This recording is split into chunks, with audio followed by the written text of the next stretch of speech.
Little Red Riding Hood.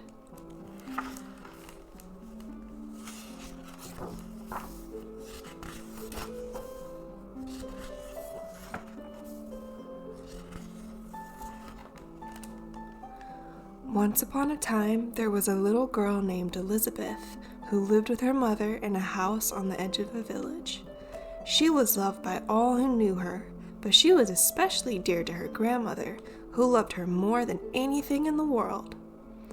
One day, the grandmother sewed a red velvet cloak with a hood and gave it to Elizabeth for her birthday. It looked so pretty, and she liked it so much that she would never wear anything else, and therefore everyone called her Little Red Riding Hood. Early one morning, her mother said to her, "Come here, Red Riding Hood, and listen to me. I want you to take this loaf of fresh bread, some of this sweet butter, and a bottle of wine to your grandmother. She is sick in bed, and they will do her a world of good. Go right away before the sun gets too hot. Promise me that you won't daydream and stray off the path, and don't run or you will fall down and break the bottle, and then there will be no wine for grandmother. And when you get there, please don't forget your manners. Say good morning, please, and thank you nicely, without staring round about you or sucking your finger. Don't stay too long or else you will tire grandmother. And when you have had a nice visit, come straight home." "Yes, Mama," said Little Red Riding Hood. "I promise I will do just as you tell me." Now, her grandmother lived in a cottage in the middle of the forest, a good half-hour's walk from the village. But Little Red Riding Hood knew the way, so she was not afraid to go by herself.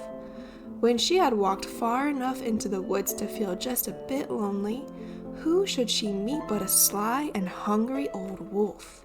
She had no idea what a wicked animal he was, however, so she was not at all frightened of him. "Good morning, Red Riding Hood," he said. "Good morning, Wolf," she answered politely. "Where are you off to so early in the day, my dear?" he asked. "I'm going to grandmother's.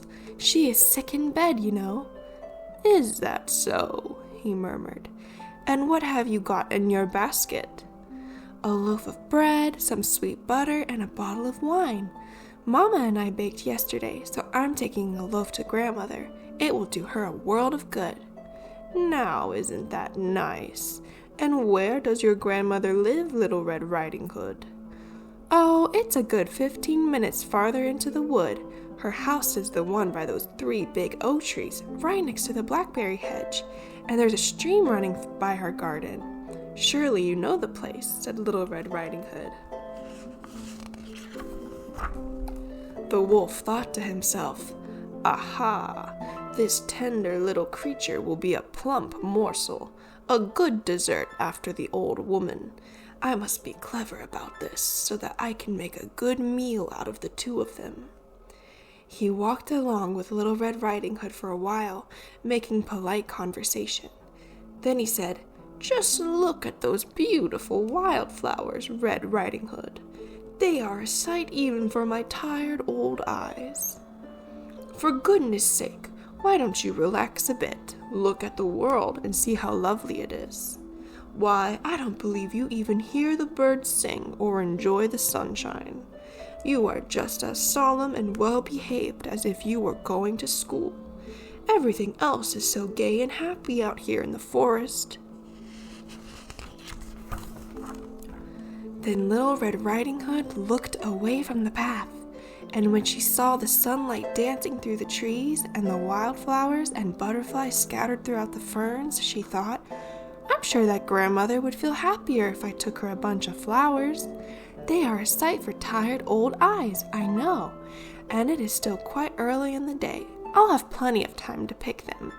So she excused herself, said goodbye to the wolf, and wandered off among the trees to pick flowers. Each time she picked one, she always saw another, even prettier one farther away. And so she left the path and went deeper and deeper into the forest. Meanwhile, the wicked wolf went straight off to the grandmother's cottage and knocked softly at the door. "Who's there?" called the grandmother from her bed. "It's me, Little Red Riding Hood," said the wolf in a tiny voice. "I've brought you a loaf of bread, some sweet butter, and a bottle of wine. Let me in." "You'll have to lift the latch and let yourself in, dear," the grandmother called out. "I'm feeling too weak to get out of bed." So the wolf lifted the latch and opened the door. He ran straight to the bed, and without even saying a good morning, he ate up the poor old grandmother in one gulp. Then he put on a clean nightgown and shawl that were lying on a chair by the bedside, got into the bed, and pulled the bed curtains closer together. In the meantime, Little Red Riding Hood wandered here and there picking flowers until she had such an armful she could barely hold them all. Then she suddenly remembered her grandmother and the promise she had made to her mother. So she found her way back to the path and walked straight to the cottage. When she got there, she was amazed to find the door open, and she tiptoed in. She felt quite frightened, but she didn't know why. "What's wrong?" she thought. "I always like coming to grandmother so much. Why should I feel so afraid? Can it be because she is sick?" "Good morning, grandmother," she called, but there was no answer. Then she went quietly into the bedroom and pulled the bed curtains back. There lay her grandmother, but she had drawn her shawl down over her face, and she looked very odd. Red Riding Hood couldn't help but stare. "Grandmother, what big hairy ears you have grown," she said. "The better to hear you with, my dear." "Oh, grandmother, your eyes are so shiny." "The better to see you with, my dear." "Your hands look so strange, grandmother." "The better to catch you and hug you with, my dear." "Please, grandmother, why do you have such big, sharp teeth?" "Those are to eat you up with, my dear, as